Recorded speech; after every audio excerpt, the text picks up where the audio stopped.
সুপ্রভাত বন্ধুরা, সবাই কেমন আছো? রাখি লাইফস্টাইলের পক্ষ থেকে সবাইকে জানাই অনেক অনেক ভালোবাসা জানি।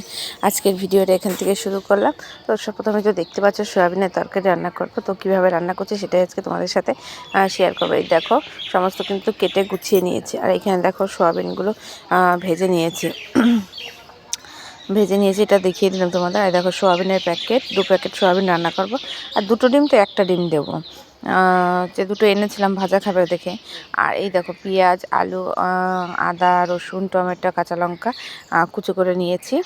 আর এইবার হচ্ছে সোয়াবিনটা দেখো সিদ্ধ করে নিয়ে আমি জল ঝরিয়ে নিয়েছি। এবার এই সোয়াবিনের মধ্যে একটা আমি ডিম দিয়ে দেবো আর লবণ হলুদ দিয়ে ভালো করে মাখিয়ে নেব। এইভাবে না সোয়াবিনটাকে মাখিয়ে রান্না করলে কিন্তু টেস্টের দ্বিগুণ বেড়ে যায়। তোমরা একবার বানিয়ে খেয়ে দেখো।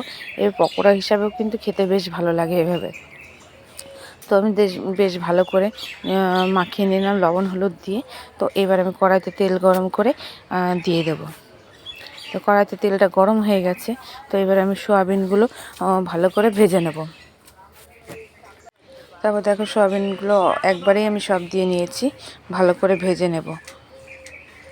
তোমরা ভিডিওটা দেখতে থাকো। আর বেশ কিছুদিন ধরে এত শরীর খারাপ ছিল, যার কারণে কোথাও ভিডিও কিচ্ছু দিতে পারিনি। এত শরীর খারাপ ছিল, এত জ্বরের থেকে যে কত কিছু হয়ে গেল জানি না, আর কত কিছু হবে।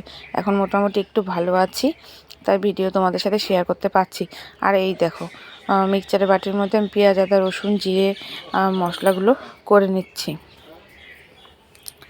আর এই মিক্সচারের বাটিতে মশলা করতে গিয়ে আজকে দুর্ঘটনা ঘটে গেছে, জানো তো। মিক্সচারের বাটিটা নষ্ট হয়ে গেছে।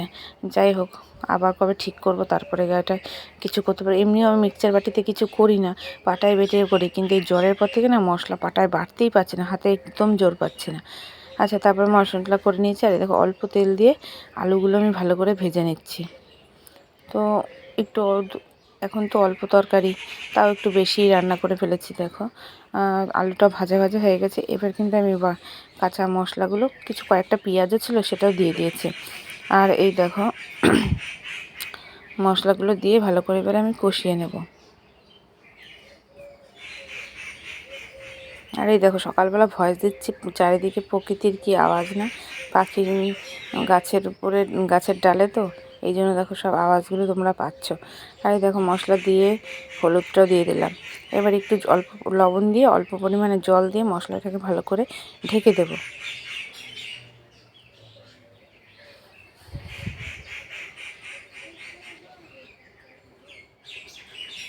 এবার দেখো আমি ভালো করে ঢেকে নিলাম। এই মশলা দিয়ে জল দিয়ে এবার ঢেকে দেবো।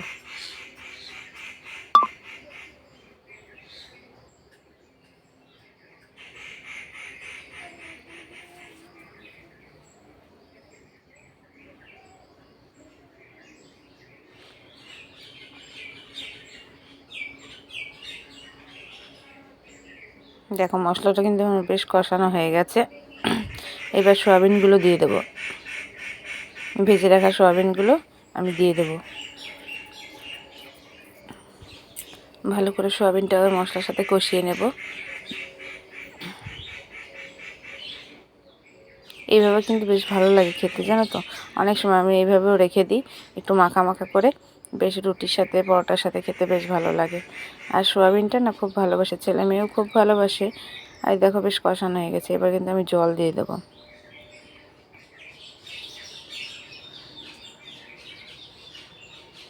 তো এবার জল দিয়ে দিয়েছি, এবার ঢাকা দিয়ে দেব।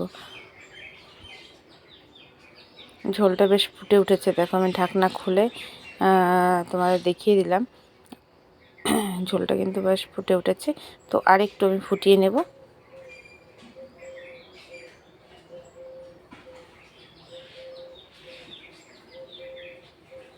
দেখো তরকারি বেশ আমার কমপ্লিট।